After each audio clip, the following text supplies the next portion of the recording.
Hello everyone, I am Damayanti. Welcome to my YouTube channel. तो मो channel SSB syllabus wise आलोचना करा तो ये आलोचना करवा रसकल्लोल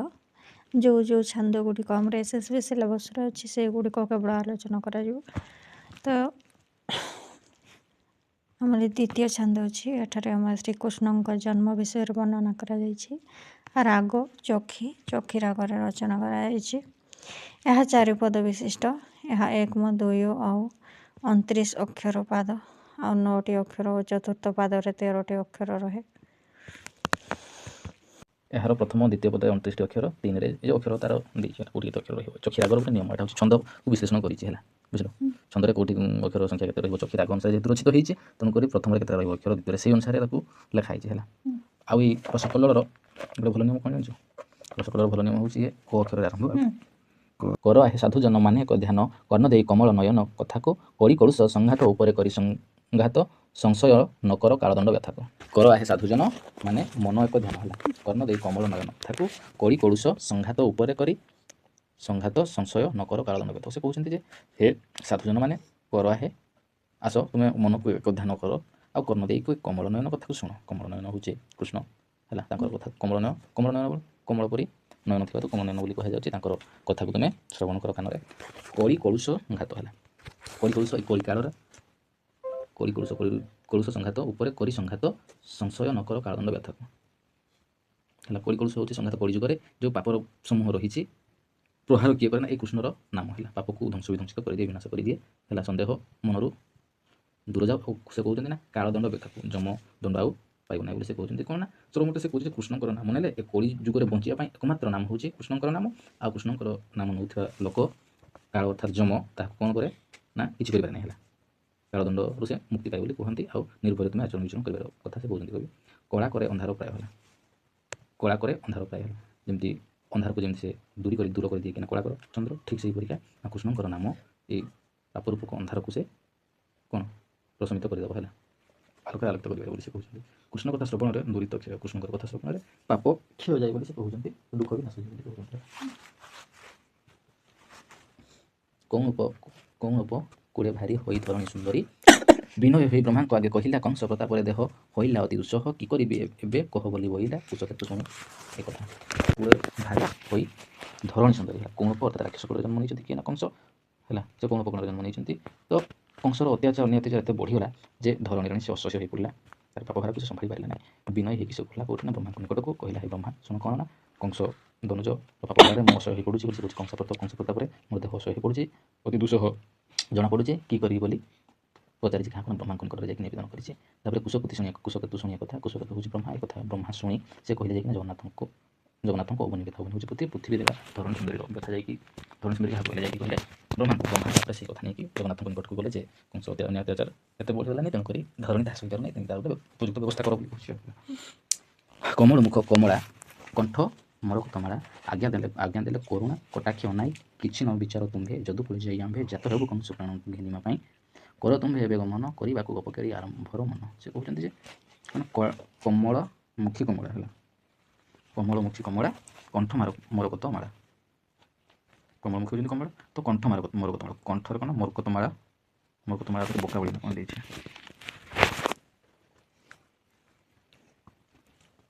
मोरकत माला लक्ष्मीकर कंठर नील मणिकर माला सदृश विष्णु कंठ मोरकत माला लक्ष्मीकर कंठरे कमलमुखी कमला कंठ मोरकत माला आज्ञा देले जी सब माला आकार था आज्ञा देले करुणा कटाक्षे अनाई आज्ञा देले किए ना विष्णु लक्ष्मण आज्ञा देले करुणा दया भाव कटाक्षे अनाई देखिए किसी न विचार किसी विचार करना है जदुकुल मुझे जाकि जन्म हेबी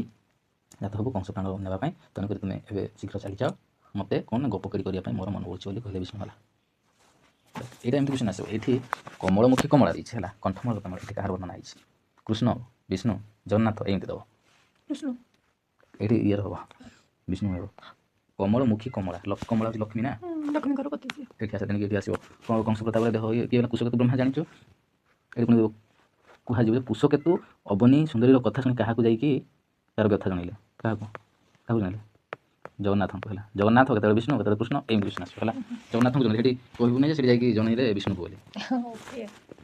କଳି କାଳର ପାପ ବିନାଶ ପାଇଁ କାହାର ନାମ ନିଆଯିବ ଜଗନ୍ନାଥ କୃଷ୍ଣ ହେଲା କଳି ଯୁଗରେ ପୁରା ଜଗନ୍ନାଥ ହଉଛନ୍ତି ଆରେ ସେଟା ସେମିତି କିଛି ନାହିଁ କର୍ଣ୍ଣ ଦେଇ କମଳ ନୟନ କଥା ହଉଛି ହେଲା କଳିକୃଷ୍ଣ ସମେତ କୃଷ୍ଣଙ୍କର ନାମକୁ ନେବା ପାଇଁ କୁହାଯାଇଛି କୃଷ୍ଣ କଥା ଶ୍ରବଣେ ଦୂରିତ ହୁଏ କୃଷ୍ଣଙ୍କର ଏଠି ଦେଇଛି କୃଷ୍ଣ ଓକେ କୌଣ ପକୁଳେ କୌଣ ରାକ୍ଷସ କୁଳ କଥା କହିଲା ବ୍ରହ୍ମା ଦେଇଥିବ ହେଲା କରିବି ଶୁଣି କୁଶକେତୁ ଏକଥା କହିଲେ ଜଗନ୍ନାଥଙ୍କୁ ହେଲା ଜଗନ୍ନାଥଙ୍କୁ କିଏ କହିଲେ କୁଶକେତୁ ସେ ଦେଇଥିବ ବ୍ରହ୍ମା ଦେଇଥିବ ବ୍ରହ୍ମା ବିରଞ୍ଚି ଚତୁରାନନ କୁଶକେତୁ ସବୁ ଚାରିଟା ବ୍ରହ୍ମାର ନାଁ ଦେଇଥିବ ଆହୁରି ବି ଦେଇଥାଇପାରେ ଯେ କୁଶକେତୁ ମାନେ ବ୍ରହ୍ମା ତ ଜାଣିଛୁ ବ୍ରହ୍ମାର ନାଁ ଗୁଡ଼ା ଦେଇଥିବ ସେମିତି ହେଲେ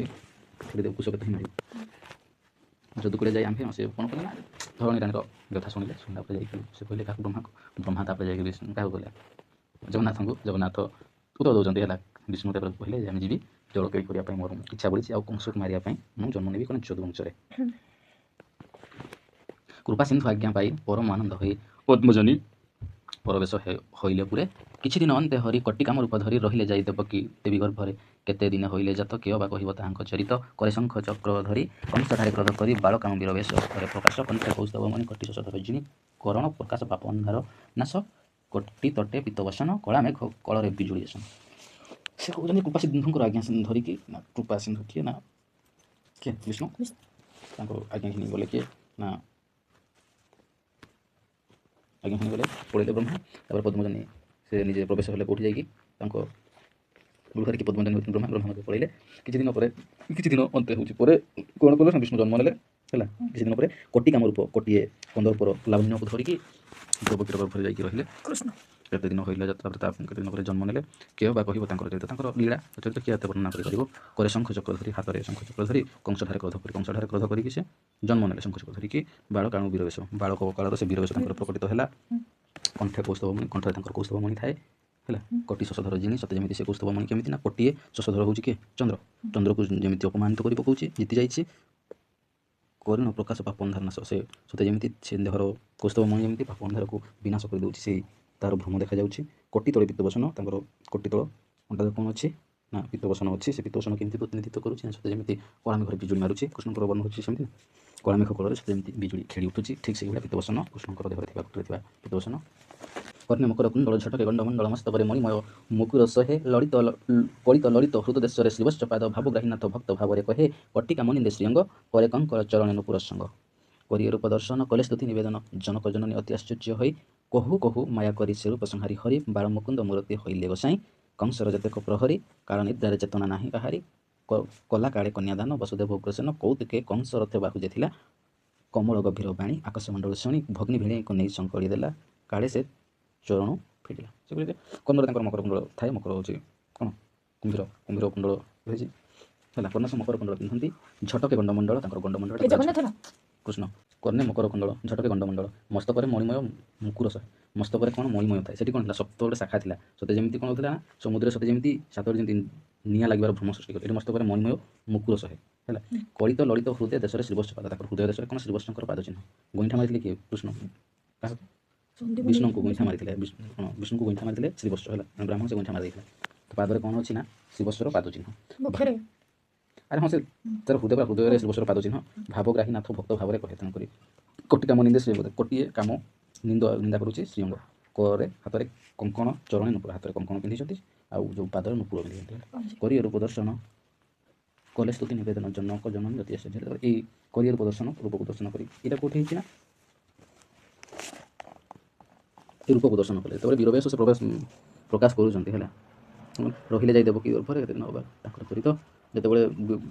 ବାଳକରୁ ବୀରବେଶ ପ୍ରକାଶ କଲେ ସେହି ସମୟରେ କ'ଣ ଦେଖିଲେ ବାପା ମା କରି ରୂପ ଦର୍ଶନ କଲେ ସ୍ତୁତି ନିବେଦନ ଜନକ ଜନନୀ ଅତି ଆଶ୍ଚର୍ଯ୍ୟ ହୋଇ କହୁ କହୁ ମାୟା କରି ସେ ରୂପ ସଂହାରି କହୁକୁ ଦେଖି ସାରିଲା ପରେ କହୁ କରି ସେ ସମୟରେ କ'ଣ କରିଛନ୍ତି ନା ସେ ରୂପକୁ ସାବଧାନ ପରିବର୍ତ୍ତନ କରିଦେଇଛନ୍ତି ସଂହାର କରିଦେଇଛନ୍ତି ବାଳ ମୁକୁନ୍ଦ ମୂରତି ହେଲେ ଗୋସାଇଁ ତାଙ୍କୁ ସେ ରୂପ ଦର୍ଶନ କରିଲେ ତାପରେ ବାଳ ମୁକୁନ୍ଦ ରୂପ ଧାରଣ କଲେ କଂସର ଯେତେକ ପ୍ରହରୀ କାରଣ ନିଦ୍ରାରେ ଚେତନ ନାହିଁ କାହାର ଯେତେବେଳେ କୃଷ୍ଣ ଜନ୍ମ ହେଇଗଲେ ନା ସେ ସମୟରେ ତା ରୂପ ଦେଖେଇକି ତାପରେ ସେମାନେ ବାଳକ ହେଇଗଲେ ତାପରେ ସେ ସମୟରେ କଂସର ଯେତେ ସବୁ ପ୍ରହରୀ ଥିଲେ ସେମାନେ କାରଣ ନିଦ୍ରାରେ ଚାଲିଗଲେ କଲା କାଳେ କନ୍ୟାଦାନ ବସୁଦେବ ଉଗ୍ରସେନ କୌତୁକେ କଂସ ରଥ ବାହୁଜେ ଥିଲା ସେ କହୁଛନ୍ତି ଯେ କମଳ ଗଭୀର ବାଣୀ ଆକାଶମଣ୍ଡଳ ଶୁଣି ଭଗ୍ନି ଭିଣେଇଙ୍କୁ ନେଇ ସାଙ୍କଳି ଦେଲା କାଳେ ସେ ଚରଣ ଫିଟିଲା ସେ କହୁଛନ୍ତି ଯେ କଲା କାଳେ କନ୍ୟାଦାନ ଯେତେବେଳେ କନ୍ୟାଦାନ କରୁଛନ୍ତି ଉଗ୍ରସେନ ସେ ସମୟରେ କନ୍ୟାଦାନ କରିସାରିଛନ୍ତି ଯେତେବେଳେ ସେମାନଙ୍କୁ ନେଇ ରଖୁଛି କିଏ ନା କଂସ ନେଇ ରଖୁଛି ସେ ସମୟରେ କ'ଣ ହେଇଛି ଘଟଣା ନା ଆକାଶମଣ୍ଡଳରୁ ଶୁଣଗଲା କମଳ ଗଭୀର ବାଣୀ ଶୁଣାଗଲା ନା ଆକାଶମଣ୍ଡଳରୁ ଶୁଣି ଭଗ୍ନୀ ଭିଣୀଙ୍କୁ ସାଙ୍କଳି ଦେଲା କାଳେ ଚରଣ ଫିଟିଲା ତେଣୁ କିଛି ଭାଇ ଆଉ ନା ଭେଣୀ ଆଉ ଭଉଣୀକୁ ନେଇକି ସେ ବନ୍ଦୀ ଗୃହରେ ରଖିଲା ହେଲା କରିବାକୁ ବିଜେ ଶୁଭ ଲଗ୍ନ ଘଟିଲେ କରେ ଧରି ସୁତ ଧୀରେ ଗମନ କରନ୍ତେ ଖରେ ଉଗ୍ରସେନ ଆସି ଅଗାଇଲା ଆଗରେ କରେ ଶଙ୍ଖ ଚକ୍ର ଧରି ଦର୍ଶନ ଦେଇ ହରି ପ୍ରବେଶ ହୋଇଲେ ଗୋପୀ ନନ୍ଦ ମନ୍ଦିର ସେତେବେଳେ ସେ କାହାକୁ ଦର୍ଶନ ଦେଇଛନ୍ତି ପ୍ରଶ୍ନ ଆସିବ କୃଷ୍ଣ କାହାକୁ କାହାକୁ ଦର୍ଶନ ଦେଇଛନ୍ତି ପଢ଼ିଲୁ ପୁରା ପୁରା ପଢ଼ିଲା ବାପା ମା ଦେଖିଲେ ତାପରେ ସେଠି ବିଶେଷ କରି କାହାକୁ ଦେଇଛି ନା କରିବାକୁ ବିଜେ ଶୁଭ ଲଗ୍ନ ଏତେ ଶୁଭ ଲଗ୍ନ ଜନ୍ମ ହେଲେ କୃଷ୍ଣ ସବୁ କାରଣ ତାର ସବୁ ଅସୁର ଯାକ ଶୋଇ ପଡ଼ିଲେ ଚରଣର ଯେଉଁ ବେଡ଼ି ଥିଲା ବେଡ଼ି ଖୋଲିଗଲା କରେ ଧରି ସୁତ ଧୀରେ ଗମନ୍ତି କରେ ତାପରେ ଖୋଲିଗଲା ସବୁ ରାସ୍ତା ତାପରେ ବାପା ଧରିଛି କାହାକୁ କୃଷ୍ଣଙ୍କୁ ଧରିଛି କୋଳରେ ସେତେବେଳେ ଯାଉଛନ୍ତି ଜଣେ ହେଲା ଉଗ୍ରସେନ ଆସି ଅଗାଳିଲା ଆଗରେ ତାପରେ ଉଗ୍ରସେନ ଯାଇକି ଛେକିଥିଲା ସେ ବାଟ ଅଗାଳିଲାରୁ ତାପରେ ସେ ପରେ ଶଙ୍ଖ ଚକ୍ର ଧରି ଦର୍ଶନ ଦେଇ କରି ପ୍ରବେଶ ହୋଇଲେ ଜଗପ ତାପରେ ଶଙ୍ଖ ଚକ୍ର ଦ୍ୱାରା ଯେଉଁ ଦେଖେଇଛନ୍ତି ତାପରେ ସେ ଯାଇଛନ୍ତି କି ହୋଇ ଦୈବ ଯୋଗେ କୁମାରୀ ହୋଇଲା ନନ୍ଦନ ସେ ଆଗେ କରି ତାହା ପ୍ରତିଦାନ ସପ୍ତରେଶ କରି ଗମନ ପ୍ରବେଶ କରିଲେ ବସୁଦେବ ମନ୍ଦିରେ କୁଆଁ କୁଆଁ ବାଣୀ ଶୁଣି ଉଠିଲେ ରାକ୍ଷସ ଶ୍ରେଣୀ କହିଲେ କଂସକୁ ଯାଇ ନିଶେଷରେ କଠୋର ହୃଦୟ ଦୈତ କରିବାକୁ ନାଶତ ଅଇଲା ତ୍ୱରିତ ବୁଝିପାରିବ ଗଲା କ୍ରୋଧରେ ବୋଲେ ବାଣୀ ଦିଅ ସେ ବାଳ ପାଣି କାଳ ମୋର ଜନ୍ମିଛି ତୁମ୍ଭ କଳରେ କହନ୍ତି ଦେବଗଣ ଅବଶ୍ୟ ତୋହର ପ୍ରାଣ ନେବ ଏ ଅଷ୍ଟମ ଗର୍ଭ ବେଳରେ କରଇ ମୁଁ କାହାକୁ ନାଶ କଲେ ହେଳା ଶତ୍ରୁଠାରେ ନ ପାଇ ଯଶ ଶତ୍ରୁଠାରେ ଯଶ ବେଶୀ ପ୍ରଶ୍ନ ଆସିବ ଏମିତି ମାନେ ବହୁତ କ୍ୱେଶ୍ଚନ୍ ଆସିବ କେଉଁଠାରେ ହେଳା କଲେ ଯଶ ମିଳେ ନାହିଁ ଶତ୍ରୁଠାରେ ହେଲା ଲାଇନ୍ ବାଇ ଲାଇନ୍ ମନେ ରଖ ବିବାହ ମନେ ରଖିଲେ କ୍ୱେଶ୍ଚନ୍ ଆସିବ ଷ୍ଟୋରି ମନେ ରଖିଲେ କିଛି ନାହିଁ ହେବ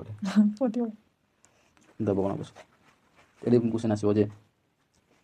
ଅଷ୍ଟମ ଗର୍ଭ ତାର ପ୍ରାଣ ନେବ ବୋଲି କିଏ କେଉଁଠୁ କୁହାଯାଇଥିଲା ଦେବଗଣ ସେ ଆକାଶବାଣୀ ହେଇଥିଲା କହିବ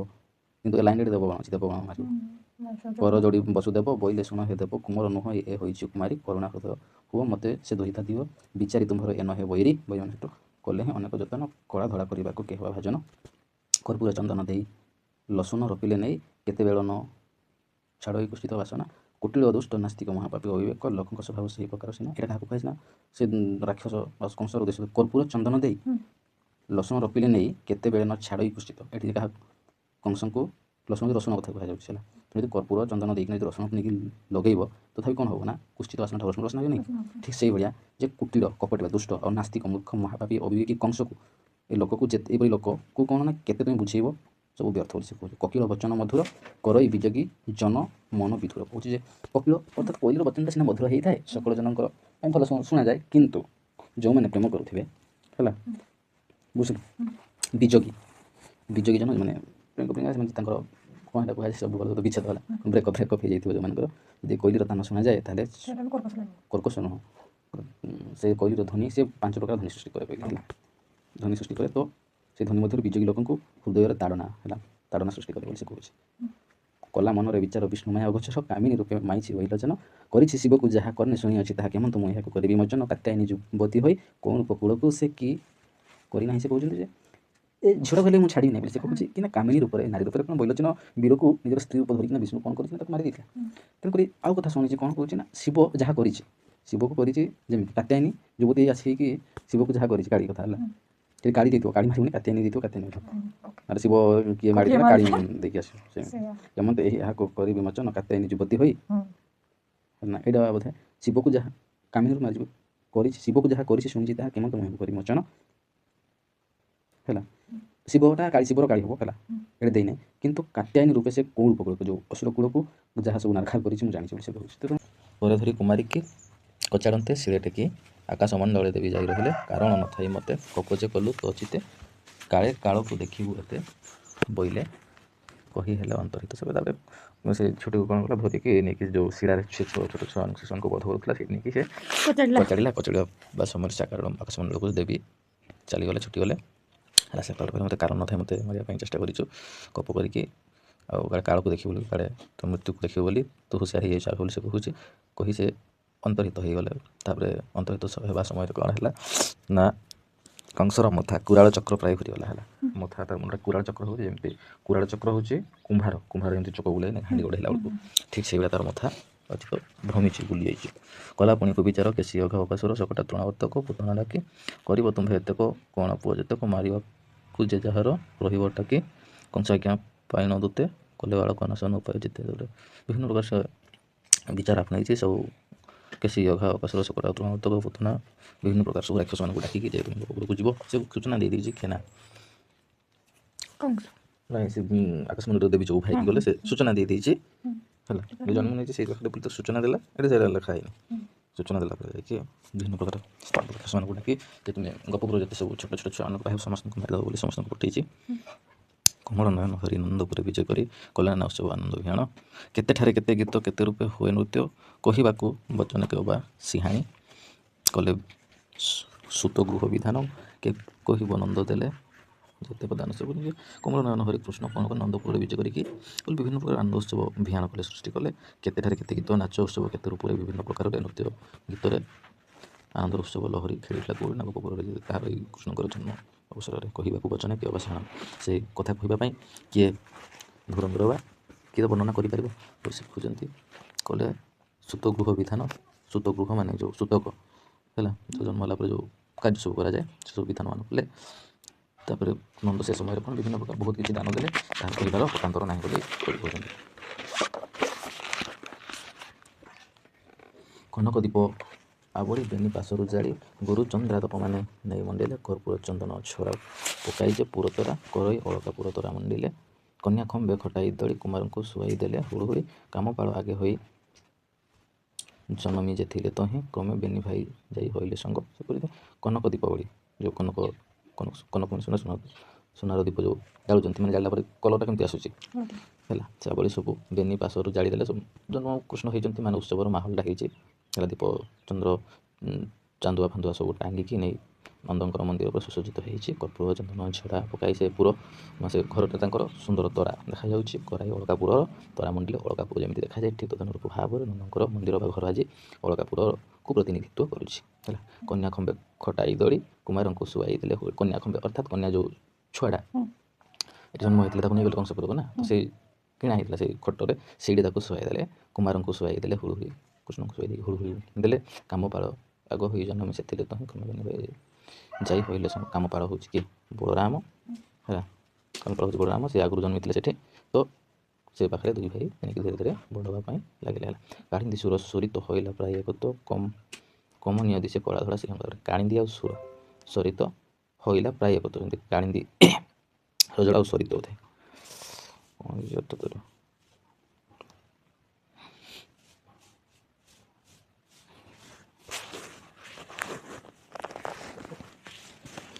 ସୁର ସହିତ ହେଉଛି ଗଙ୍ଗା ହେଲା କାଳ ବର୍ଣ୍ଣ ହେଲା କାଳ ଯେଉଁ ଗଙ୍ଗା ଯମୁନା ଯେମିତି ମିଶିଲେ ଭ୍ରମ ସୃଷ୍ଟି ହେଉଛି ସେଠି ଜଣେ ଗଙ୍ଗା ଜଣେ ଯମୁନା ଯେମିତି ବର୍ଣ୍ଣନା ହେଇଛି କେଉଁଠି ଆମ କଟିଗଡ଼ ଖଣ୍ଡ ସୌନ୍ଦର୍ଯ୍ୟ ବର୍ଣ୍ଣନା ହେଇଛି ହେଲା ଏଠି ଜଣେ କଳା ରଙ୍ଗର ଜଣେ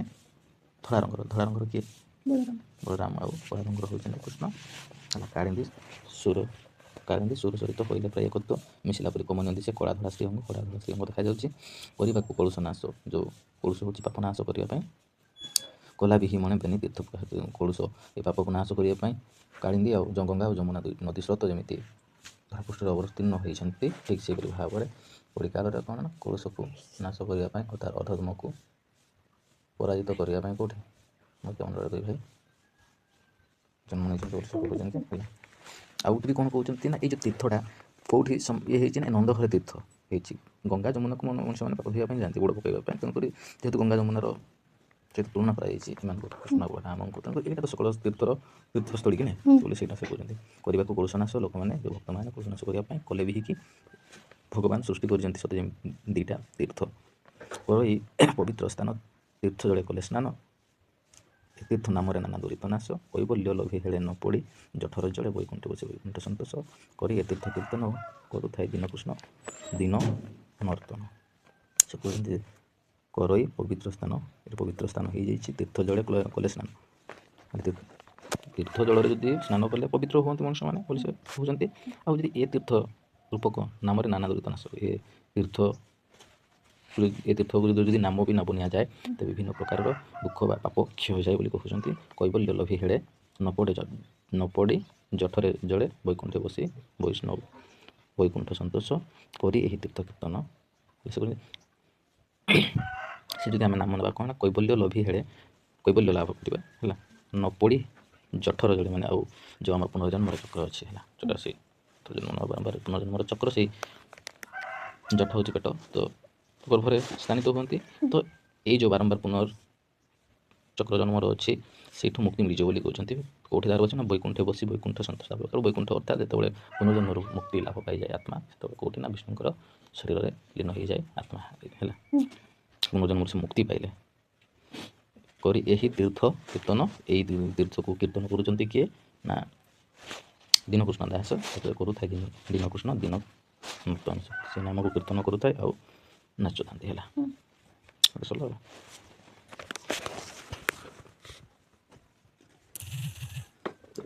এইটা যদি ମୁଁ ଭଲ କିନା ଆଉଥରେ ଯଦି ପଢ଼ି ଗ୍ରୀଷ୍ମ ଋତୁର ବର୍ଣ୍ଣନା ହେଲା ହେଇଛି ବସନ୍ତ ଋତୁ ଆଉ ଜଳକେଳି ଗୋପୀମାନଙ୍କର ଆଉ ବସ୍ତ୍ରହରଣ ଏ ଦୁଇଟା ପ୍ରଶ୍ନ ଜଳକେଳି ଆଉ ବସ୍ତ୍ରହରଣ। କୃଷ୍ଣ ବସ୍ତ୍ରହରଣ କରିଛନ୍ତି ଗାଧୋଇବା ସମୟରେ ଗୋପୀମାନେ କୃଷ୍ଣ ନେଇଯାଇଛନ୍ତି ତାଙ୍କର ବସ୍ତ୍ର ଚରାଇକି ହେଲା। ପଞ୍ଚଦଶ ଛାନ୍ଦ 40 ପଦ ବିଶିଷ୍ଟ। ତ ଏଠି କ'ଣ ହେଇଛି ନା ୟାର ରାଗ ହେଉଛି ଆହାରି ହେଲା। ଗ୍ରୀଷ୍ମ ଋତୁର ଆଗମନ ହେଇଛି କ୍ରମେ ମଧୁ ଶେଷ ହୋଇଲା ପ୍ରବେଶ ହୋଇଲା ଗ୍ରୀଷ୍ମ ସମୟ ହେଲା। ମଧୁ ଶେଷ ହେଲା ବସନ୍ତ ଋତୁର ଶେଷ ହୋଇ ଆସୁଥାଏ ଗ୍ରୀଷ୍ମ ସମୟ ପ୍ରବେଶ କଲା। କରମାଳି କର ହେଉଛି ସୂର୍ଯ୍ୟ କିରଣରେ ମହାକରତର ପ୍ରଚଣ୍ଡ ଖରାରେ କମଳ କୁମାର ପରାଏ ସୁଜନେ କି କହିବା ମୋହିତ ପଦ କରାଇଲେ ନୃତ୍ୟ ପଥିକ ପଦକୁ ସଂଗ୍ରାମ ଭୂମି ଅସମତ ହେଲା। ସେ କହୁଛି କ୍ରମେ ମଧୁ ଶେଷ ହେଲା ବସନ୍ତ ଋତୁ ଚାଲିଗଲା ପରେ ଗ୍ରୀଷ୍ମ ଋତୁର ସମୟ ଆସିଛି। ଗ୍ରୀଷ୍ମ ଋତୁରେ କ'ଣ ସୂର୍ଯ୍ୟଙ୍କର ପ୍ରଚଣ୍ଡ ଖରାରେ ହେଲା କମଳ କୁମାର ହେଉଛି ଏ ଯେଉଁ ପ୍ରଚଣ୍ଡ ଖରା କ'ଣ ନା ଅଗ୍ନି ପରି ପ୍ରତିନିଧିତ୍ୱ ହେଲା। କେଉଁଠି ନା ଏ ପୃଥିବୀରେ ସୂଜନ ହେ ପଣ୍ଡିତ ମାନେ ହେଲା କି କହିବା ମୋହିତ ପଦ ଏମିତି ମୋହିତ ପଦ ହେଲା ସବୁ ଧରା ତପ୍ତ ହୋଇଗଲା ଯେ କରାଇଲା ନୃତ୍ୟ ପଥିକ ପଦକୁ ସଂଗ୍ରାମ ଭୂମି ଅସୀମତ। ତ ଏମିତି ଯେଉଁ ଖରା ହେଲା ତ ମୋହିତପ୍ତ ହୋଇଗଲା। ତେଣୁକରି ତପ୍ତ ହେଲା ପରେ ଏ ଯେଉଁ ମର୍ତ୍ତ୍ୟମଣ୍ଡଳରେ ବାସ କରୁଥିବା ଯେଉଁ ପଥିକ ମାନେ ଯାଉଛି ବାସ କରୁଥିଲେ ସେମାନଙ୍କୁ କ'ଣ କଲା ଯେମିତି ସଂଗ୍ରାମ ଭୂମିରେ ଅଶ୍ୱଟିଏ ଘୋଡ଼ାଟିଏ ଯେମିତି ଏପଟ ସେପଟ ଦୌଡ଼ି ବୁଲୁଥାଏ ସଂଗ୍ରାମ ଭୂମିରେ ଯୁଦ୍ଧ କ୍ଷେତ୍ରରେ ଠିକ୍ ସେଇଭଳିଆ ଡେଇଁ ଡେଇଁ ଇଆଡ଼େ ସିଆଡ଼େ ପଥିକମାନେ ଆଚରଣ ବିଚରଣ କରି ସବୁ ଚଳପ୍ରଚଳ କରୁଛନ୍ତି ବୋଲି ସେ କହୁଛନ୍ତି। ଆଉ କ'ଣ ହେଲା ନା କୁଶଳୀ ନର୍ତ୍ତକୀ ଭ୍ରମରୀ ପରାଏ ଭ୍ରମିଲେ ବାତ ଚକ୍ରମାନେ କୁଟୁମ୍ବୀ ଦିନ ଜନ ମନ ପରାଏ ସନ୍ତାପି ହେଲେ କାଦିନେ ସୁଜନେ କୃଷ ହୋଇଲା ନଦୀ ଜଳ କାନ୍ତ ଘନ ରସ ବିହୁନେ ଯେମନ୍ତେ ଦିଶନ୍ତି ବିରହଣୀ କୂଳ। କହୁଛନ୍ତି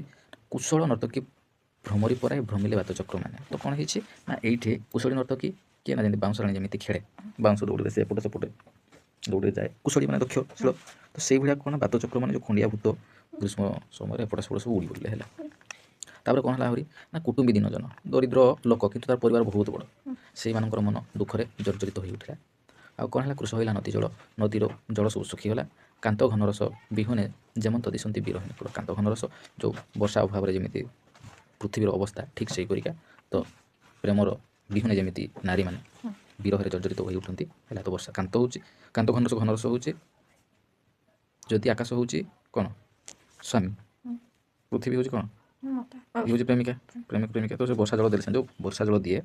ସେଇଟା ହେଉଛି ତାଙ୍କର ପ୍ରେମ ବୋଲି କୁହାଯାଉଛି। ଠିକ୍ ସେଇଭଳିଆ କ'ଣ ହେଇଛି ନା ସ୍ୱାମୀର ଅଭାବରେ ଯେମିତି ଗୋଟେ ସ୍ତ୍ରୀ ବିରହରେ ଜର୍ଜରିତ ହୁଏ ପ୍ରେମ ଅଭାବରେ ଠିକ୍ ସେଇଭଳିଆ ବିରହିଣୀ ମାନେ ବିରହ ସୃଷ୍ଟି ହେଇଛି ବୋଲି କହୁଛନ୍ତି ଏ ଧରା ପୃଷ୍ଠିରେ। କୁରଙ୍ଗ ନୟନ ତରଙ୍ଗ ବଳି ମୃଗା ତୃଷ୍ଣା ଦିଶିଲେ କଳା ମେଘ କଳେ ବିଜୁଳି ପରାଏ ବନ୍ୟ ଅଗ୍ନି ହସିଲେ ସୁଜନେ କାହିଁ ତୃଣରାଜ ଫୁଟନ୍ତି କାମିନୀ ସୁରତ କାଳେ ମନ ଶବଦ ପୁରାଏ ଘଟନ୍ତି। ସେ କହୁଛନ୍ତି କୁରଙ୍ଗ ନୟନା ଯେଉଁ ମୃଗନେତ୍ରୀ ନୟନ ତରଙ୍ଗ ଯେଉଁ ଏପଟ ସେପଟ ଚାହିଁବା ତ ସେଇଭଳିଆ କ'ଣ ସବୁଆଡ଼େ କେମିତି ଦିଶିଲା ନା ମୃଗ ତୃଷ୍ଣା ମରିଚିକା ଭଳିଆ ସବୁ ଭ୍ରମ ସୃଷ୍ଟି ହେଲା। ଯେଉଁ କିରଣ ବିକୃତ ହୁଏ ପୃଥିବୀ ପୃଷ୍ଠରେ ପଡ଼ିଲେ ଖରାଦିନେ ସବୁବେଳେ ଖାଲି ମରିଚିକା ଝେଲ ସବୁ ଦେଖାଗଲା। କଳା ମେଘ କଳେ ବିଜୁଳି ପରାଏ ବନ ଅଗ୍ନି ହସିଲେ ତ କଳା ମେଘରେ ଯେମିତି ବିଜୁଳି ଖେଳେ ଠିକ୍ ସେଇଭଳିଆ କ'ଣ ନା ବନ ଅଗ୍ନି ହସିଲେ ହେଲା।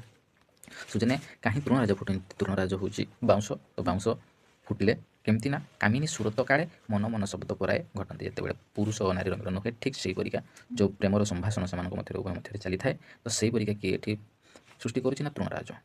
କୃପଣ ସାମନ୍ତ ସେବକ ପୁରାଏ ତାପେ ଜର ସୂର୍ଯ୍ୟକାନ୍ତ କାନ୍ତ ରହିତ କାନ୍ତା ପ୍ରାୟ ହୋଇଲେ ସରସୀ ମାନେ ବେଶବନ୍ତ ସୁଜନେ କେବଳ ଭକ୍ତରଙ୍କ ପ୍ରାୟ କଚ୍ଛପା ମତ୍ସ୍ୟ ମଣ୍ଡୁକମାନଙ୍କ ଦୁର୍ବଳ ହୋଇଗଲା ଖାଏ। କ'ଣ ହେଲା ନା କୃପଣ ସାମନ୍ତ ସେବକକୁ ଯେମିତି ସେ ଦିଏ ଠିକ୍ ସେଇଭଳିଆ ତାପରେ ଜର୍ଜରିତ ହୋଇଗଲେ କିଏ ନା ସୂର୍ଯ୍ୟକାନ୍ତ କାନ୍ତ ରହିତ କାନ୍ତା ପ୍ରାୟ କାନ୍ତ ହେଉଛି ସ୍ୱାମୀର ବିନା ସ୍ତ୍ରୀର ଯେଉଁ ଦଶା ହୁଏ ଠିକ୍ ସେହିପରିକା କ'ଣ ହୁଏ ନା ଜଳ ଅଭାବରେ ସରସୀ ଅର୍ଥାତ୍ ପୋଖରୀମାନଙ୍କର ବେଶ ମଧ୍ୟ ସେମିତି ହୋଇଗଲା ବେଶ ଶୂନ୍ୟ ହୋଇଗଲେ ପୋଖରୀମାନେ କାନ୍ତା ରହିତ ହୋଇକି ହେଲା।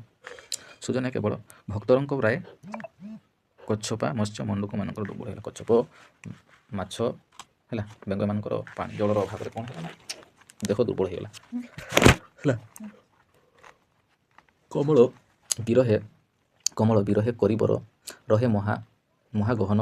ଆଶ୍ରୟ କରି କର୍ଦ୍ଦମରେ ପଡ଼ି ଫେନ ମୁଖ ରଡ଼ି ଛାଡ଼ନ୍ତି ଗନ୍ଧର୍ବ ବୈରୀ ସୁଜନେ କୁଞ୍ଜ ଭିତରେ ପକ୍ଷୀମାନେ କେବଳ ଯୋଗୀ ଧ୍ୟାନ କଲା ପରାଏ ନିଶ୍ଚଳେ ରହିଲେ ମହୁନେ। କମଳ ବିରହେ କମଳ ହେଉଛି ଜଳ ଜଳ ଅଭାବରେ କରବୀର ହସ୍ତି କ'ଣ କଲା ମହା ଅଣିଘଞ୍ଚ ଜଙ୍ଗଲ ମଧ୍ୟରେ ସେ ଆଶ୍ରୟ ନେଇଗଲା କର୍ଦ୍ଦମରେ ପଡ଼ି କାଦୁଅରେ ପଡ଼ି କିଏ ନା ମଇଁଷି ଫେଣୁମୁଖ ହୋଇ ଗନ୍ଧର୍ବ ହୋଇ ରହୁଛି ମଇଁଷି ସେ କ'ଣ ନା ରଡ଼ି ଛାଡ଼ିଲା କାଦୁଅରେ ପଡ଼ି ଫେଣୁମୁଖ ହୋଇକିନା ଖରାରେ ସୂର୍ଯ୍ୟନେ କୁଞ୍ଜ ଭିତରେ ପକ୍ଷୀମାନେ କୁଞ୍ଜ ମଧ୍ୟରେ ଝଙ୍କାଳିଆ ଲଟା ପାଖରେ ରହି କ'ଣ କଲେ ନା ପକ୍ଷୀମାନେ ରହିଲେ କେବଳ ଯୋଗୀ ଧ୍ୟାନ କଲା ପରେ ନିଶ୍ଚଳ ରହିଲେ ମନେ ଯୋଗୀ ଯେମିତି ଧ୍ୟାନ କରେ ନିଶ୍ଚଳ ଭାବରେ ଠିକ୍ ସେହିପରି କୁଞ୍ଜ ଭିତରେ ପକ୍ଷୀମାନେ ଯୋଗୀ ଧ୍ୟାନ କଲା ପରେ ସେମାନେ ରହିଲେ କରିବାକୁ ପ୍ରାଣ ରକ୍ଷା ନିଜ ପ୍ରାଣ ପରକୁ ଦେଲା ପରାଏ କକମୃଗ ଯାଇ ଭୟକୁ ପାଇଲା ସିଂହ ଛାଇରେ ହୋଇଲା ଛାଇ କବିଦେ କୁଣ୍ଡଳୀ କୂଳ ଏହି ରୂପେ କଳାପି କଳାପ ତଳରେ ରହିଲେ ପାଇ ବିପତ୍ତି କି ଆତପେ ସେ କହୁଛନ୍ତି ନା ହେ ପଣ୍ଡିତ ମଣ୍ଡଳୀ କରିବାକୁ ପ୍ରାଣ ରକ୍ଷା ନିଜ ପ୍ରାଣ ପରକୁ ଦେଲା ପରେ ନିଜର ପ୍ରାଣ ରକ୍ଷା କରିବା ପାଇଁ ନିଜ ପ୍ରାଣଟାକୁ ଅନ୍ୟକୁ ଦେଲା ଭଳିଆ କ'ଣ ହେଇଛି ନା କକମୃଗକୁ ଯାଇଛି କ'ଣ ଭୟ ନିଜ ପ୍ରାଣକୁ ଭୟ ନ କରି ଭୟ ବି କରୁଛି ଭୟ ନ କରୁଛି ପୁଣି ଯାଇକି ପ୍ରାଣ ରକ୍ଷା ପାଇଁ ସିଂହ ଯେଉଁଠି ଥାଏ ସେ ସିଂହର ଛାଇରେ ସିଂହଟେ ବସିଛି କି ଠିଆ ହେଇଛି ତାର ଛାଇରେ ଯାଇକି ଚୁପ୍ ସେ ଛାଇ ହେଇଛି କବିତା ହେ ପଣ୍ଡିତ ମାନେ କୁଣ୍ଡଳୀ କୂଳ ଏହି ରୂପେ କୁଣ୍ଡଳୀ ହେଉଛି ସାପ ମାନେ ସେଇ ରୂପ କ'ଣ ହୋଇଛନ୍ତି ନା କଳାପ ହେଉଛି ମୟୂର ହେଉଛି ମୟୂର କଳାପ ମୟୂରର ପୁଚ୍ଛ ଯେଉଁ ଅଛି ସେଇ ତଳେ ଯାଇକି ବିପତ୍ତି କଷ୍ଟକୁ ଏ ଖରାର ଯେଉଁ ଅତିଶୟ କଷ୍ଟ ଖରା ଯେତେ ହେଉଛି ଯାଇକି ସେମାନେ ଚୁପ୍ ରହିଲେ ହେଲା କଳାପ ହେଉଛି ମୟୂରର ପୁଚ୍ଛ ତଳେ ଯାଇକିନା ସାପମାନେ ରହିଲେ ତ ସାପକୁ ମୟୂର ଖାଇଦିଏ କକମୃଗକୁ କିଏ ଖାଇଦିଏ ନା ସିଂହ ଏମାନେ ନିଜର ଜୀବନକୁ ମରିଗଲେ ମରିଯାଉଛି ଯାଇକି ସେମାନେ ଖରାରୁ ରକ୍ଷା ପାଇବା ପାଇଁ ନିଜର ଭକ୍ଷକ ପାଖରେ ସେମାନେ ଆଶ୍ରୟ ନେଇଛନ୍ତି କାହିଁ ଗଲା ବନଲତା ଶୋଭନ କାନ୍ତ ହତ କାନ୍ତା ପରାଏ କରିଥିଲା ସିନା ବସନ୍ତ ତାହାକୁ ନବପଲ୍ଲବେ ତୋରାମୟ କବିଦେ କାଳେ ସେ ଅନ୍ତର ହୋଇଲା କନ୍ଦର୍ପ ଦର୍ପ ରହିତ ହୋଇ ସଖା ଭାବେ ହୃଦୟରେ ଶୋଇଲା କାହିଁ ଗଲା ବନଲତା ଶୋଭନ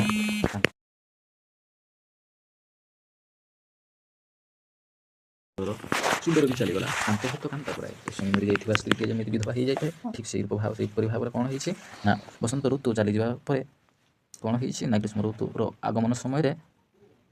ସବୁ ଶ୍ରୀହୀନ ହେଇଯାଇଛି କରିଥିଲା ସିନା ବସନ୍ତ ତାହାକୁ ନବପଲ୍ଲବେ ତୋରାମୟ ବସନ୍ତ ଋତୁ ତାହାକୁ ନବପଲ୍ଲବିତ କରିଥିଲା ବସନ୍ତ ଋତୁ ସମୟରେ କ'ଣ ହୁଏ ନା ପତ୍ର ଝଡ଼ା ହେଇକି ସେତେବେଳେ ସବୁ ଗଛ ସବୁ କରନ୍ତି ଫୁଲ ଦିଅନ୍ତି ହେଲା ତୋରାମୟ କବିଦେ କାଳେ ସେ ଅନ୍ତର ହୋଇଲା ତେଣୁକରି ସମୟକ୍ରମେ ସେ ଅନ୍ତର ହେଇଗଲା ଦୂର ହେଇଗଲା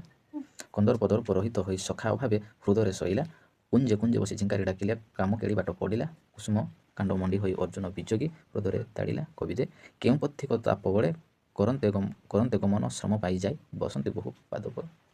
ପାଦ ତଳେ କହୁଛନ୍ତି ଯେ କ'ଣ ନା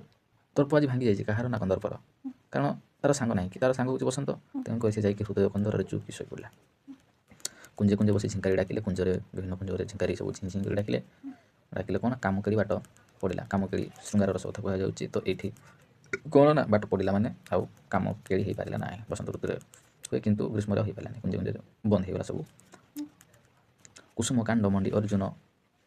ବିଯୋଗୀ ହୃଦୟ ତାଡ଼ିଲା କୁସୁମ କାଣ୍ଡ ମଣ୍ଡି ଯେଉଁ ଗ୍ରୀଷ୍ମ ଋତୁରେ କ'ଣ ହୁଏ ନା